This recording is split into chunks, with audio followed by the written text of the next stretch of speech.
কেউ আপনাকে ঠকালে দুইটি কাজ করবেন, তাহলে আপনার মনের ভিতরে কোনো কষ্ট থাকবে না, কোনো অশান্তি থাকবে না, কোনো টেনশন থাকবে না। অনেক মানুষ এমন রয়েছে, মানুষকে ধোকা দেয়, মানুষকে ঠকায়, মানুষকে অপমান করে, ক্রিটিসাইজ করে, তুচ্ছ তাচ্ছিল্য করে। আপনাকে যদি কেউ ধোকা দেয়, কেউ যদি আপনাকে ঠকায়, তাহলে এক নাম্বার যে কাজটা করবেন সেটা হচ্ছে আপনি আল্লাহ তাআলার শুকরিয়া আদায় করবেন, বলবেন আলহামদুলিল্লাহ, আপনি একজন মানুষকে চিনতে পেরেছেন যে আপনাকে ধোকা দিয়েছে, এতদিন আপনাকে বোকা বানিয়ে আপনার সাথে বন্ধুত্ব সুলভ আচরণ করেছে, আপনার সাথে ভালো ব্যবহার করেছে, আপনার সাথে সুন্দর করে কথা বলেছে, আপনার সামনে আপনার প্রশংসা করেছে, বিপদে পড়ার সাথে সাথে আপনাকে ঠকিয়েছে, আপনাকে ধোকা দিয়েছে। আপনি সাথে সাথে টেনশন না করে আপনি আপনার মুখ থেকে উচ্চারণ করবেন আলহামদুলিল্লাহ, আল্লাহ আমাকে একজন মানুষ চিনিয়েছে, যে মানুষ আমাকে ধোকা দিত সে মানুষটাকে আমাকে চিনিয়ে দিয়েছে। নাম্বার 2, দ্বিতীয় নাম্বার যেটা, সেটা হচ্ছে একেবারে চুপ থাকবেন এবং আপনি আল্লাহর উপরে ভরসা রাখবেন। মনে রাখবেন, যে আপনাকে কষ্ট দিয়েছে, যে আপনাকে ধোকা দিয়েছে, আপনাকে ধোকা দিয়ে সে কখনো বড়লোক হতে পারবে না, সে কখনো তার জীবনে শান্তি আনতে পারবে না। যে মানুষকে কষ্ট দেয়, মানুষের মনে আঘাত করে, আল্লাহ পাক রব্বুল আলামিন তাকে কখনো শান্তিতে রাখেন না।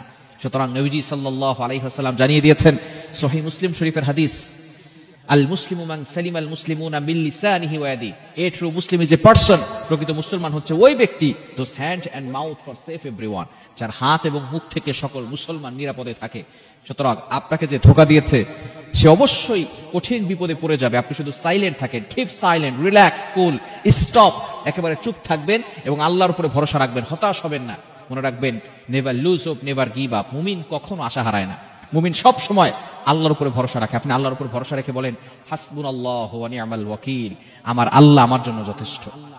ইব্রাহিম আলাইহিস সালাম কঠিন বিপদে পড়ার সময় যখন বাবা পর্যন্ত ধোকা দিয়েছে, বাবা সন্তানের পাশে দাঁড়ায় নাই, বাবা নমরুদের পাশে দাঁড়িয়েছে, সন্তানের পাশে দাঁড়ায় নাই।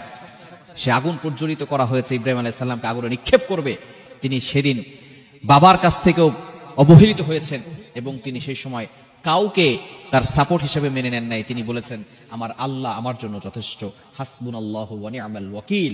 আল্লাহ পাক রব্বুল আলামিন ইব্রাহিম আলাইহিস সালাতু ওয়াস সালামকে এমন ব্যবস্থা করে দিয়েছিলেন, জিবরাইল আলাইহিস সালাম গিয়েছিলেন যে আপনি চাইলে আমি আগুন নিভিয়ে দিতে পারি। ইব্রাহিম আলাইহিস সালাম বলেছেন আমার আল্লাহ কি দেখে না যে আমি কঠিন বিপদে পড়েছি?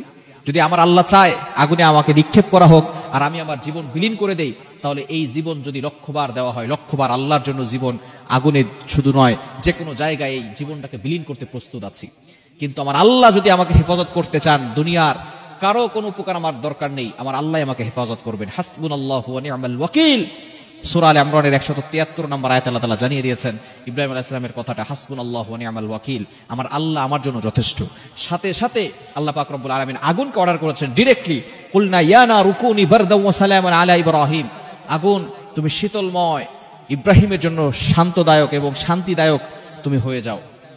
একটা আগুন, একটা পশমও আগুন ইব্রাহিম আলাইহিস সালামের শরীর থেকে জ্বালাতে পারে নাই। আল্লাহ পাক রব্বুল আলামিন ইব্রাহিম আলাইহিস সালামকে হেফাজত করেছেন। সুতরাং কেউ যদি আপনাকে ধোকা দেয়, আপনাকে কষ্ট দেয়, আপনাকে অপমান করে, আপনি চুপ থাকেন, দেখবেন আল্লাহর উপর ভরসা রাখেন, আল্লাহ তাআলা সবকিছু সহজ করে দিবেন।